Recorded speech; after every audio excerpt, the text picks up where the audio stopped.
A big hello and a very warm welcome to Brand Equity with me, Sonali Krishna. Today I am joined by a really special guest, but before that let me get his name right. It's a difficult pronunciation. He's French. I'm joined by Patrick Renvoise. I'm not sure I got it right, but I'm going to ask the man himself. Did I do okay? You did very good. My name is Patrick Renvoise.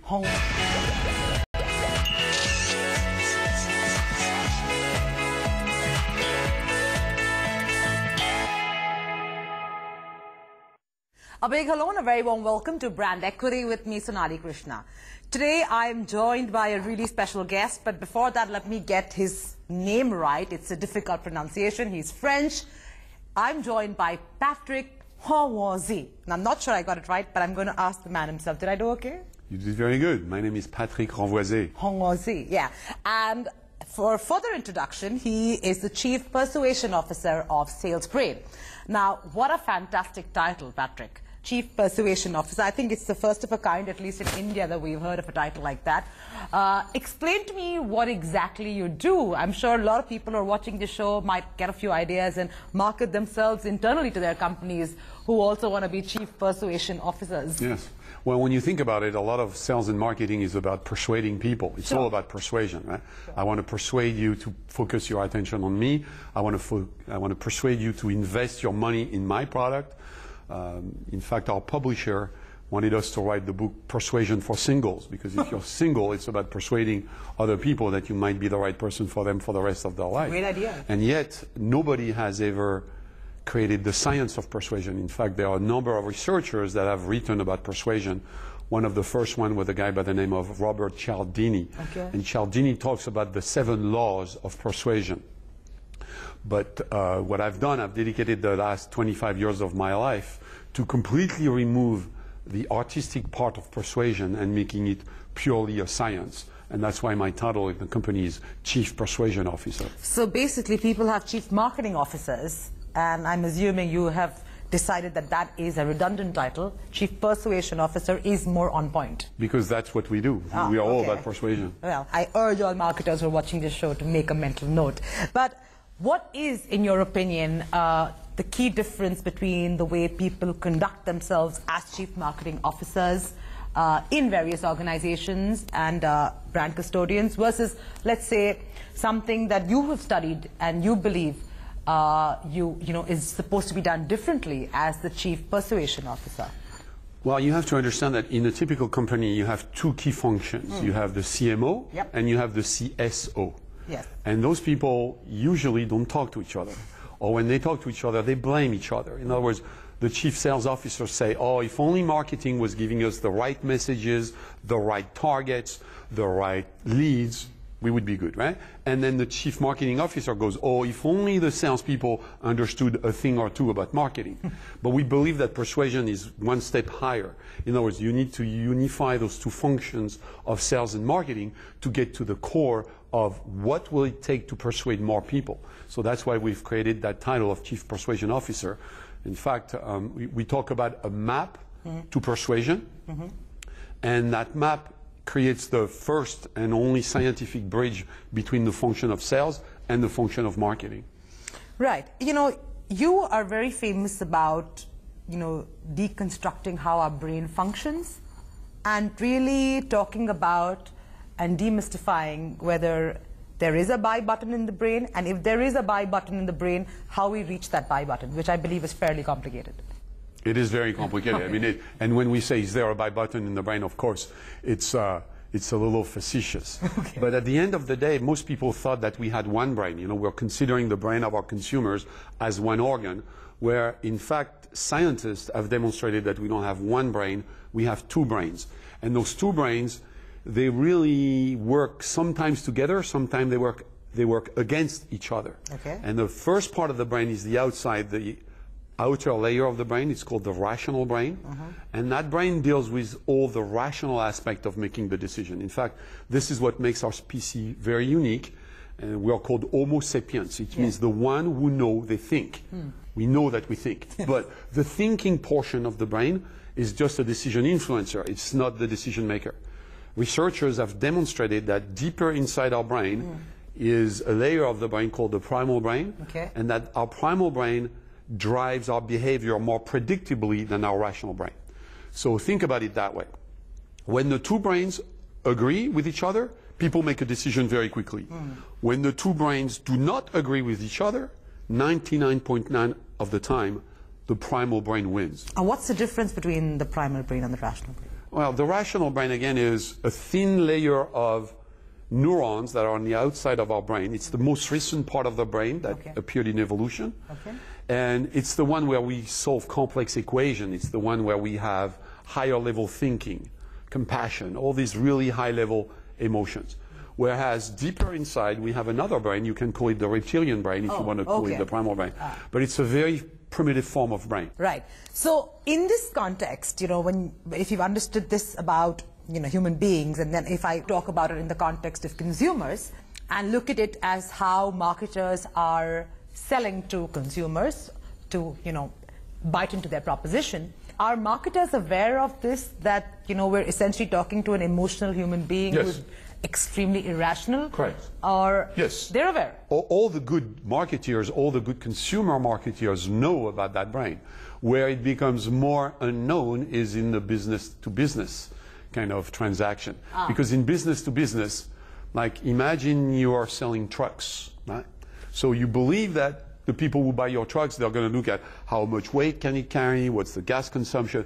So you believe that people make more rational decisions. So in the consumer business, people have known for a long time that it's all about the emotion, or that it's all about that primal brain. So are they always trying to, you know, communicate to the primal brain, you think? In the consumer business, most of the time they do. Again, the good marketeers, the good advertising agencies. They're always the bad ones who don't do it right. But the good ones, yes, they know. Right. So what would you say today that marketers are doing wrong? Marketers, it depends again. If you're talking business to business, most people don't know about the primal brain in business to business. In business to consumer, they're starting to understand it really well, but they're still not knowing the whole picture. In other words, they still don't have a real scientific idea of how persuasion works. I'll give you an example.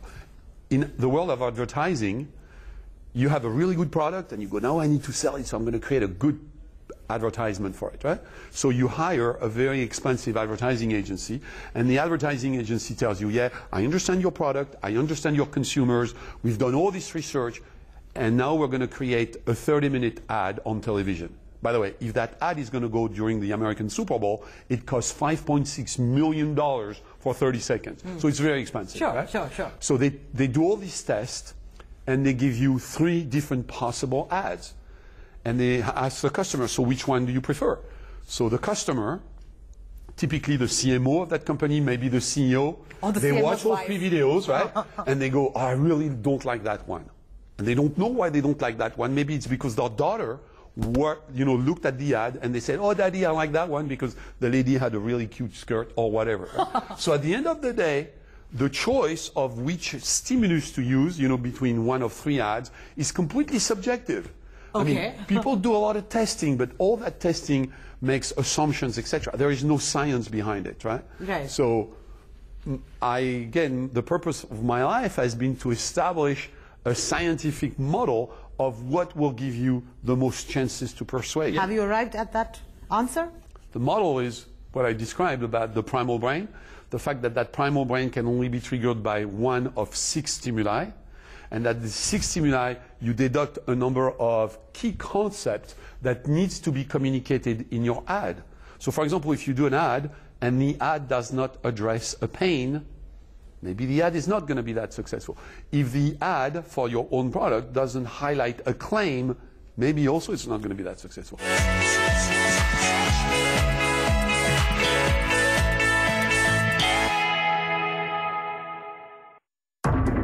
Your dizzying lifestyle needs investment ideas at lightning speeds.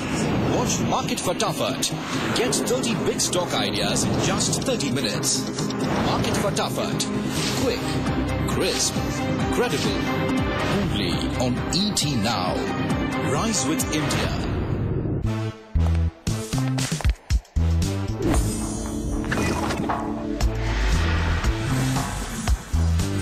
Oppo Reno 3 Pro, world's first 44MP dual punch hole camera.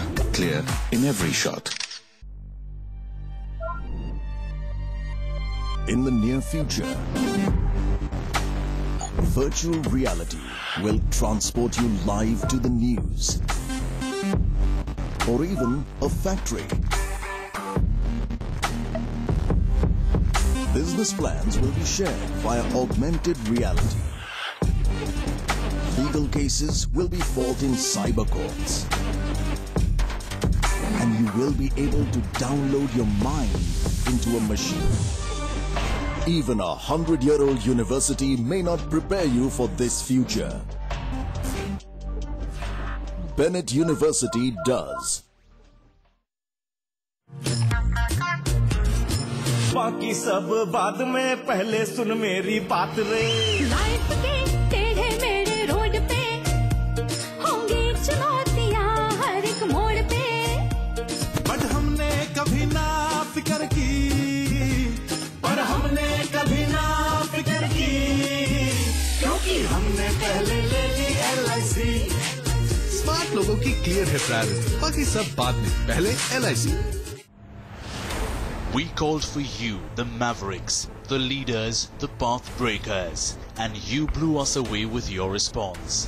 Leaders of Tomorrow presents Winning Pitch, brought to you by Vadvani Foundation. Can you build a company and raise capital which is not sympathy capital? If you look at the market size, you could be 1,000 crores, you could be 500, and you can be 10.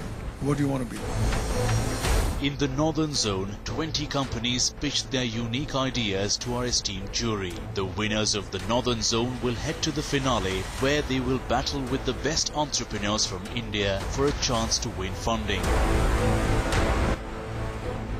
Watch this 5-part special series of Winning Pitch Northern Zone, brought to you by Vadvani Foundation. These times on ET Now. Presented by IDFC First Bank. Co-presented by Vadvani Foundation. Knowledge partner ODUP. Software partner Zoho. Undaunted partner Valentine's Golf Retreat.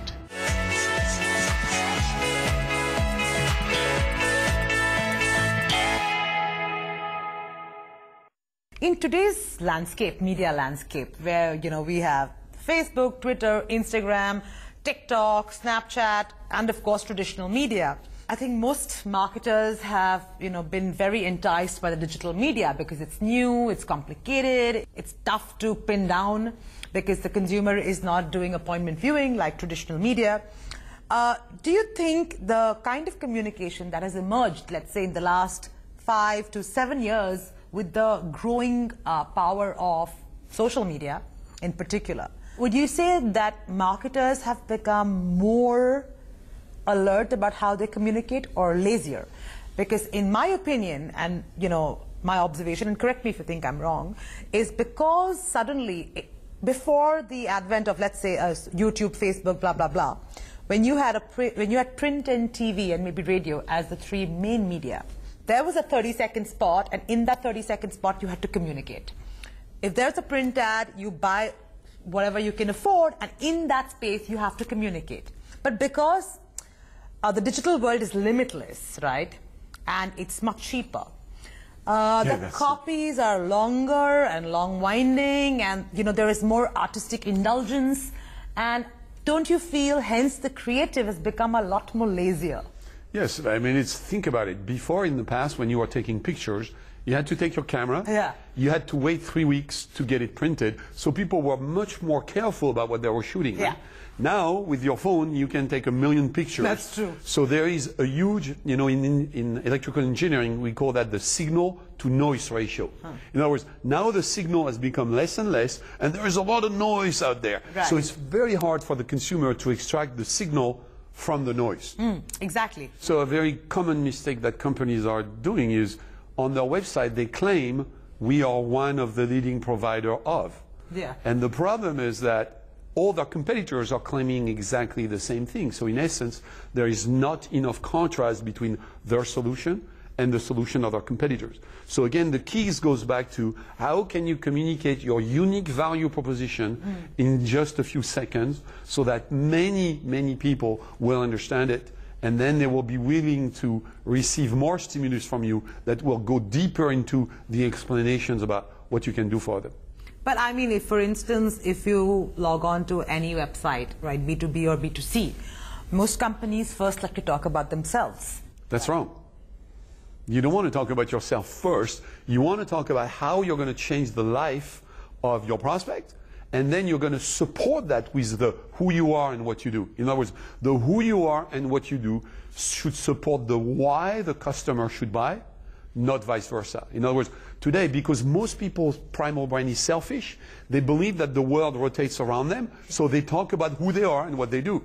Is that but true? if you want to sell, at the core of your message, you have to tell your customers why they should buy from you, and you will support the why they should buy by the who you are and what you do. So you're saying the primal brain is Who you are and what you do. In other words, the who you are and what you do should support the why the customer should buy, not vice versa. In other words, today, because most people's primal brain is selfish, they believe that the world rotates around them, so they talk about who they are and what they do. Is that but true? if you want to sell, at the core of your message, you have to tell your customers why they should buy from you, and you will support the why they should buy by the who you are and what you do. So you're saying the primal brain is very self-centered and selfish, and it does not really believe in compassion and empathy? Correct. Is that true? Yes. So would it be right for me to then go on to state, because, you know, in the last, let's say, 5 years, purpose-driven advertising has become a big deal. Everywhere there is a lot of, you know, most brands are acting like NGOs. There's a lot of purpose they put in their communication, in their long ads, and they think that this will impress the consumer. But if what you're saying is true, that essentially every consumer at the basic level is looking at what's in it for me and how am I going to, you know, benefit from it, then it's completely off. It's more complicated than that, okay? Because yes, people are using the excuse of being a good citizen, Exactly. if you want, Yeah, right? yeah. But is it at the core of their value proposition? So if at the core of their value proposition, if you're an NGO, and the core of your value proposition, you're going to help other people, then it's fine to use that. But here is a very important concept, which is that persuasion works better if the persuadee doesn't know he or she is being persuaded. So if you're not at the core of your value proposition, you have nothing else good for the other people, I know that you're going to try to influence me, so I'm going to resist your message. It's not going to influence me. Right. But you have to overlay that with the idea that the best proofs of value use social reinforcement, right? A customer case, for example. So, because we are sheeps, in other words, if a lot of people go into one direction, guess what? We will want to follow that, right? Yeah. So that's why in social media today you have the likes, right? Because if 50,000 people like you, then maybe I should like you, right? Makes good sense.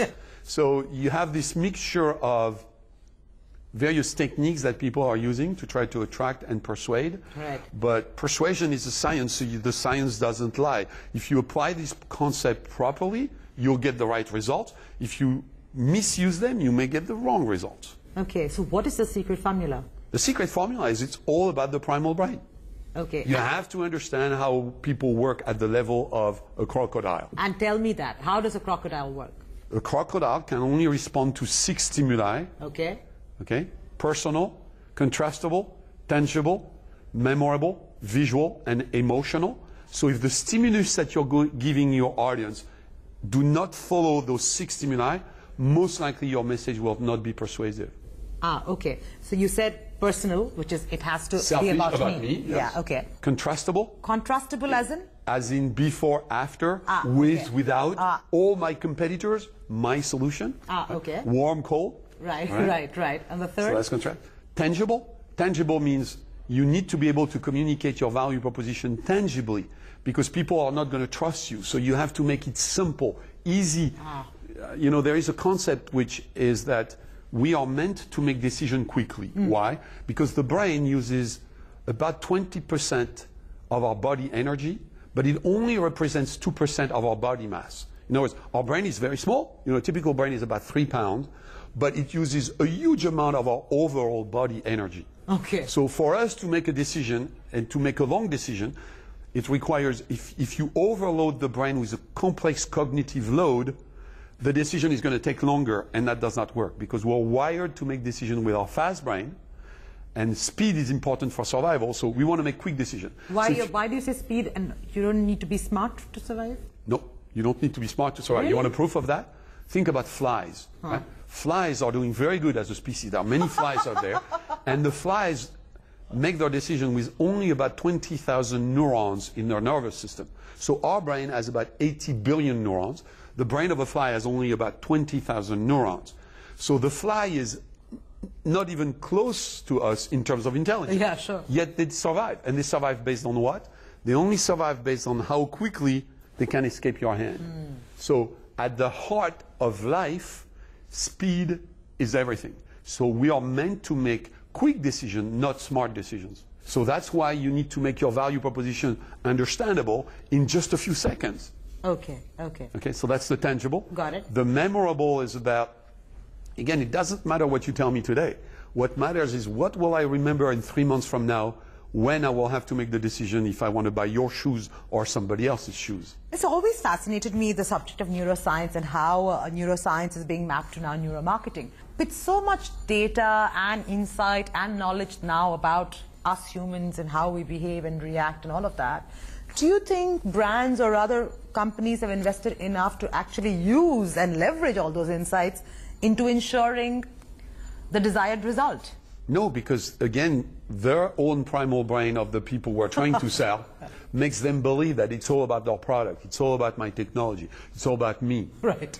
When the other side of the equation is the buyer, right? You have the seller, you have the buyer. The buyer believes that the world rotates around his product. The consumer believes that the world rotates around his brain, right? Or himself. Yes. But the most effective sellers are the ones who recognize that the message that they need to communicate is all about changing the life of that guy, and to change the life of that person, give them a better life. It's how their product will contribute to make that. And the key is to communicate that in just a few seconds. Got it. So you're saying basically a lot of it is stored inside, we are not aware. Yes. Yeah, but it will remain. Yeah, and I'll give you another example. Yeah. Think about Coca-Cola, right? I mean, somebody have written about the brands, and Coca-Cola typically comes up as the #1 brand in the world. Right. There is another brand called Pepsi-Cola. Do you know what happens when people do a double-blind test? In other words, when people don't know what they're drinking, guess what? People prefer Pepsi by a large margin. About 75% of the population in the United States, when you don't tell them what they drink, they prefer Pepsi. What are you saying? Really? Yes, 75%. That's a proven fact. Yet when people go to the store, we know that when they don't know what they drink, they prefer Pepsi. But when they go to the store, instead of buying the Coke, instead of buying Pepsi, they buy Coke. It doesn't make sense, right? Yeah. In fact, the whole field of neuromarketing started with a study about Coca-Cola. It was called the Coca-Cola Challenge. And we put consumers inside an fMRI. Okay. And people were drinking Pepsi and Coke, and Pepsi and Coke, right? And then from time to time, they would ask them, which one do you prefer? Prefer Pepsi, prefer the Coke? And here's the interesting portion again, right? At the moment we were telling people, guess what? You're drinking Coke. The knowledge that they're drinking Coke overrides their natural preference for Pepsi. And that's the impact of a brand. The impact of the brand is such that it might even override people's preference for one particular type of drink. But, you know, allow me to stop you here and you know, please indulge my confusion. When you say that the moment you tell a person you're drinking Coke, and although they prefer the taste of Pepsi, suddenly the knowledge is overriding the taste. Because the experience that you have of that drink depends not only upon what you drink, but it depends upon what you think about what you drink. But what you think about what you think is really the 10%. It's the rational brain. It can't be the primal brain. Let me try another way. Okay. Do you know that your senses are not independent? In other words, what you hear impacts what you see. What you see impacts what you feel. I'll give you an example. This is a test that was done with a university study, and they asked people to rate the saltiness of oysters. So they had 5 different rooms, and in each room people were tasting oysters. Okay. And they had 4 or 5 different kinds of oysters, and their job was to rate the saltiness of oysters. Right? Okay. So some oysters are very salty, some oysters are not salty at all. And people think that the test consisted in testing the saltiness of oysters. But what they didn't know is the test consisted in checking the impact of the sound in the room on the way people perceive saltiness. Because in one room, they had no noise, just like this studio. Okay. In another room, they had the noise of regular traffic, right? You know, of cars driving by, people blowing their horns. In the third room, they had the noise of sound of the wind, right? Oh. Leaves and wind. And guess what? In the last room, they had the sound of ocean. So they had ocean waves. And guess what? Waves were the saltiest? When people eat oysters in a room which has the sound of the ocean, the perception of the saltiness is increased. But it's not an illusion. In other words, really in their brain is saying, oh, this is very salty now. Why? Because our senses are not independent. Got it. So I have a question. If you're saying that, you know, you did the first neuro experiment was really with Coke and Pepsi, and this is what you got. If I was, don't you think the global CMO of PepsiCo then should have done a campaign where he or she should have said, blindfold yourself, buy a Pepsi, buy a Coke, decide what you like better, and in all likelihood it would be Pepsi? No, but they do that, but that doesn't matter. Because, really? Yes, because Coca-Cola has created an image in your brain. And Coca-Cola, they call that brand moment. So I'll tell you how the brand Coca-Cola works, right? Over the last 40 or 50 years, for as long as Coca-Cola has existed, they've bombarded your brain with advertisement. And in this advertisement, what did they show you? They showed you people on the beach, and they were running, and they were starting to get thirsty, and when they get thirsty, they were drinking Coke, right? Or, I mean, in the United States, we have the Super Bowl, right? It's the biggest event, sports event in the US, and you have friends around the TV, and everybody's watching the TV, and they're eating some chips and whatever, and they're drinking Coke, right? So here is what's happening. Your brain now has associated these moments, they call that brand moment, with the brand Coke, right? So even if you prefer Pepsi, here is what happens. 3 weeks before the Super Bowl, you're going to the supermarket, right? And you're shopping, and you're going to walk in front of the aisle, and on the aisle you have Pepsi and you have Coke. And you know you prefer Pepsi, right? But at that moment, you don't remember that you prefer Pepsi. Oh. But what you remember is you're going, oh, in 3 weeks from now, I'm going to have my friends over. What am I going to give them to drink? And at that moment, your brain will associate that brand moment, the Super Bowl, with Coca-Cola, because that's the memory that you have.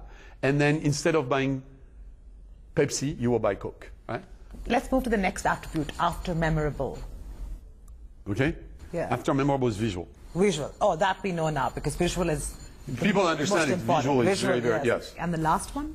Is emotional. Emotional. So, you know, it's just rational stimulus will not have a strong impact on the brain of the consumer, because if they don't have an emotional component, we cannot remember it, and it does not get etched inside our brain. on that note, thank you so much. If you want to give, you know, one word, two or three, you've given so many pearls of wisdoms, but last, you know, maybe one or two cautionary, you know, warning signs to marketers that, you know, they better their game, they ace their game, or they don't go down the drain. I would encourage them to learn more about the primal brain. Okay. And more interestingly, to learn how people use stimulus on their own primal brain. In other words, as a marketeer, and you know, I've been working on this for 25 years, from time to time, I still have to take a pause and to think about how a stimulus impacts me, so that I am not driven by my own research reptilian brain, right? Oh, I make more rational decisions. Sure. On that note, thank you so much, Patrick. Thank you. Truly a pleasure, and it was lovely meeting with you. Same thing.